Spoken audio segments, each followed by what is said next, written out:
Have you ever heard of a book written over 100 years ago that claims to hold the key to unlocking the full power of your mind?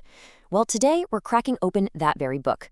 It's called The Master Key System, and it's influenced some of the most successful people for generations. Let's get into it.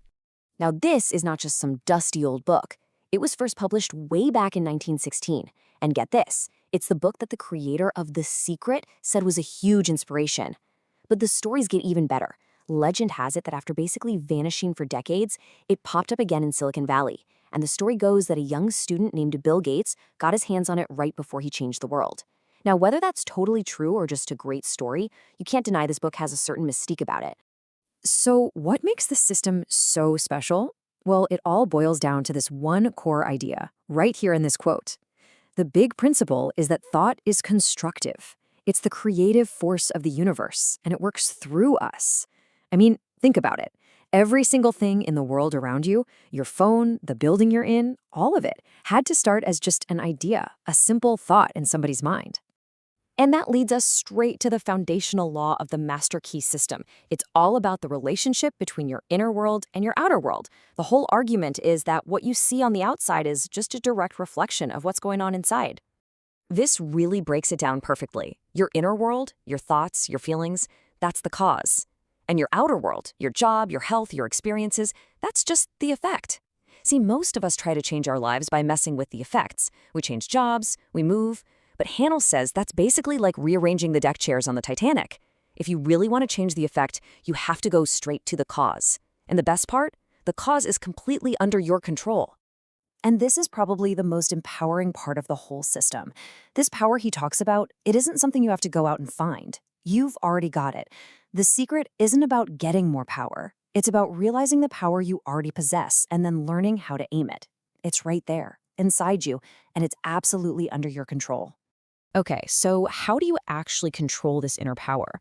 Well, first, you gotta understand the machinery you're working with. Haenel says our mind has two main players, the conscious mind and the subconscious mind. Understanding their different jobs is everything. Your conscious mind is your thinking mind. It reasons, it argues. Hanel calls it the watchman at the gate. Its only job is to protect what gets into your subconscious. Because the subconscious mind, that's the powerhouse. It doesn't argue, it doesn't reason, it just accepts whatever the conscious mind lets through, and then it works tirelessly to make it a reality. It's the engine that runs your habits, your instincts, everything. Now here's where it gets really interesting.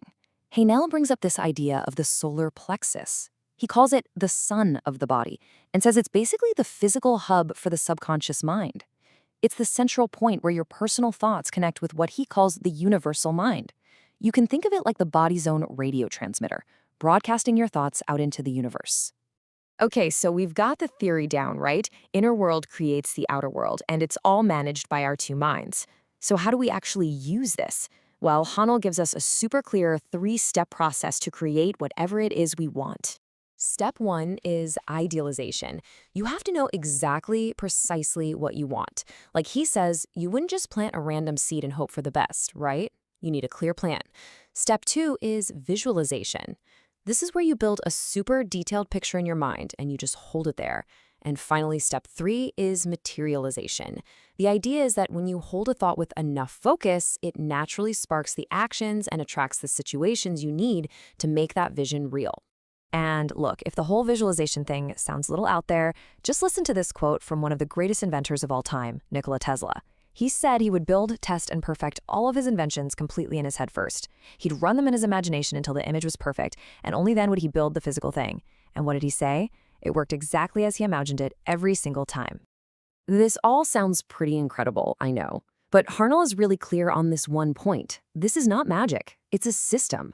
And like any powerful tool, it takes discipline and a whole lot of practice to get good at it. There's a price you gotta pay. And the analogy he uses is just perfect. You don't get strong by reading a book about weightlifting, right? You have to actually go to the gym and do the reps. Well, it's the exact same thing for your mind. Mental strength, the ability to really control your thoughts and hold a clear vision, that only comes from consistent mental exercise. And a huge part of that exercise is getting rid of what Hanel calls the enemies within. Things like fear, worry, anger. He says these emotions actually cause the solar plexus to tighten up, and that blocks the flow of your creative energy.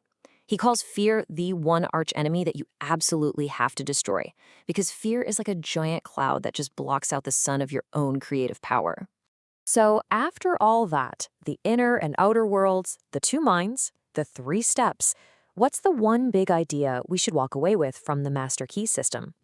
The Master Key itself is this beautifully simple truth. Your inner world of thought is the cause. Your outer world of circumstances is just the effect. That's it. To really change your life, you have to stop fighting with the effects on the outside and start becoming the master of the cause on the inside. According to Hanel, that is the secret to everything. And that brings us to the final and maybe the most important question.